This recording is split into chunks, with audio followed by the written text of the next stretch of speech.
নমস্কার বন্ধুরা, আজ আমি বানাতে যাচ্ছি চিকেন দম বিরিয়ানি রেসিপি। যেটা বানানোর জন্য আমি 6টা পেঁয়াজকে এভাবে চপ করে কেটে নিয়েছি, 3টে আলু মাঝখান থেকে অর্ধেক করে কেটে নিয়েছি, 2টো ডিম আর 3টে রসুনের কোয়া বেটে নিয়েছি এখানে। আর সঙ্গে নিচ্ছি একটা 10 টাকা দইয়ের বাটি, আর এই বাটিটাতে আছে 3 থেকে 4 চামচ দুধ। আর মাংসটা আমি ম্যারিনেট করে রেখে দিয়েছিলাম 4 থেকে 5 ঘন্টা আগে, যেটাতে দেওয়া আছে দই, আদা রসুন পেস্ট, লঙ্কা বাটা, হলুদ গুঁড়ো, বিরিয়ানি মশলা, রোজ ওয়াটার, কেওড়া ওয়াটার দিয়ে চালটাকে 30 মিনিট আগে 500 গ্রাম চাল ধুয়ে ভালো করে ভিজিয়ে দিয়েছিলাম। এবারে আমি কড়াইতে দিয়ে দিচ্ছি অল্প পরিমাণে রিফাইন্ড তেল। তেলটা গরম হয়ে গেছে, আমি গরম মশলাগুলো দিয়ে দিচ্ছি। দিয়ে দিচ্ছি কুচানো পেঁয়াজগুলো, দিয়ে দিচ্ছি লবণ। এতে পেঁয়াজটা একদম ব্রাউন করে ভেজে নিতে হবে। এবারে দিয়ে দিচ্ছি রসুনটা, দিয়ে আরও কিছুক্ষণ ভেজে নেব। পেঁয়াজটা আমার সিদ্ধ হয়ে গেছে আর এইভাবে ব্রাউন করে ভাজাও হয়ে গেছে।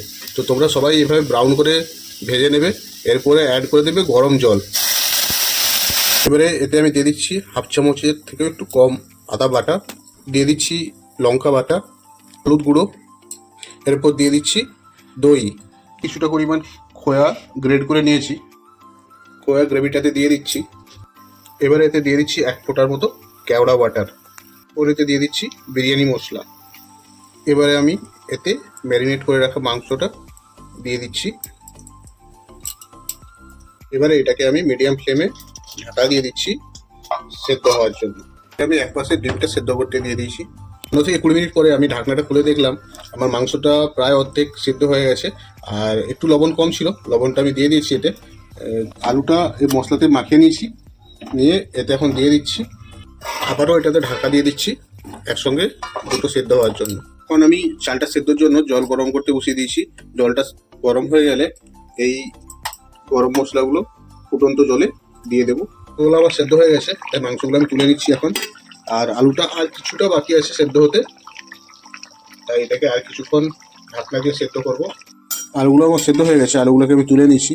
আর গ্রেভিটা আর একটু আমি ফুটিয়ে নেবো, কম করে নেবো এটাকে। চাল সেদ্ধ করার জন্য জলটা ফুটে উঠেছে। এবারে দিয়ে দিচ্ছি ফোড়নগুলো।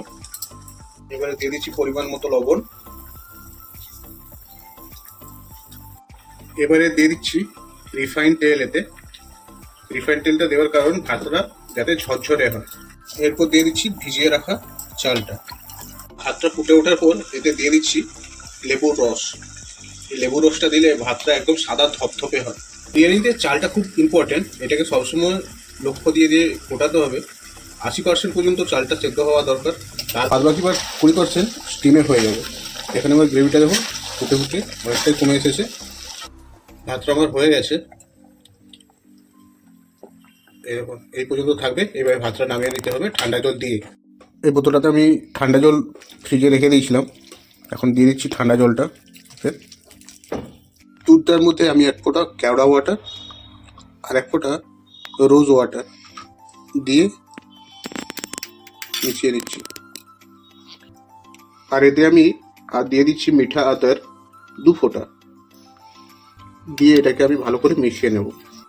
চলো এবারে শুরু হচ্ছে বিরিয়ানি বানানোর আসল কাজ, স্টিমে দেওয়া বিরিয়ানিটা। প্রথমে কিছুটা গ্রেভি দিয়ে দিচ্ছি হাঁড়ির মধ্যে, গ্রেভিটা দিয়ে দিচ্ছি। এরপরে দিয়ে দিচ্ছি মাংসগুলো, এরপরে দিয়ে দিচ্ছি ফাটিয়ে রাখা টক দই, এরপরে দিয়ে দিচ্ছি খোয়া, এবারে দিয়ে দিচ্ছি দুধের সঙ্গে যে গোলাপ জল আর কেওড়া জল মিশিয়ে রেখেছিলাম সেই মিশ্রণটা, দিয়ে দিচ্ছি কিছুটা পরিমাণে বিরিয়ানি মশলা। এখানে আমি দিচ্ছি 2 চামচ মতো ঘি। এখন আমি উপরে ভাতগুলোকে ভালো করে সাজিয়ে দিচ্ছি। এরপর উপর থেকে আমি ডিম দুটোকে দিয়ে দিলাম, দিয়ে ডিমগুলোকে ভালো করে রাইসের মধ্যে ঢেকে দিলাম। এরপরে দিয়ে দিচ্ছি আরও কিছুটা পরিমাণে ওই দুধের মিশ্রণটা, 1 চামচ ঘি দিয়ে দিচ্ছি এতে। শেষে আমরা দিয়ে দিচ্ছি বিরিয়ানি মশলা, করে এটাকে ঢেকে দিচ্ছি স্টিম করার জন্য। আবারও গ্যাসের মধ্যে চাপিয়ে দিলাম হাই ফ্লেমে 2 মিনিট। আর এটার উপরে দিয়ে দিচ্ছি আমি রুটি বেলার জন্য যে পাথর পাওয়া যায় সেটা। আপনারা চাইলে এটার সাইডে সাইডে আটা মেখে লাগিয়ে দিতে পারো, যাতে স্টিমটা বাইরে না বেরিয়ে যায়। 2 মিনিটের পরে লো ফ্লেমে তাওয়ার উপরে 10 থেকে 15 মিনিট এটাকে স্টিম করে নেব। এরপর এটা আমি লো ফ্লেমে তাওয়াতে বসিয়ে দিয়েছি। 15 মিনিট স্টিমে রেখেছিলাম। বিরিয়ানি কমপ্লিট হয়ে গেল আমার। এখন আরও 10 থেকে 15 মিনিট এভাবেই ঢাকা দেওয়া থাকবে। বিরিয়ানিটা আমার তৈরি হয়ে গেছে, চলো দেখাচ্ছি।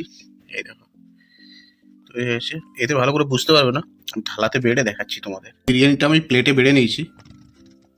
বিরিয়ানিটাতে আমি কোনো ফুড কালার ইউজ করিনি। ভাতটাও হয়েছে খুব সুন্দর ঝরঝরে, আর মাংসটা প্রপার সিদ্ধ হয়ে গেছে, কিন্তু মাংস ছেড়ে যায়নি। চলো অবশ্যই বাড়িতে একবার ট্রাই করবেন এইভাবে। আর ভিডিওটা কেমন লাগলো অবশ্যই লাইক কমেন্ট শেয়ার করে জানিও। দেখা হচ্ছে অন্য একটা নতুন রেসিপিতে।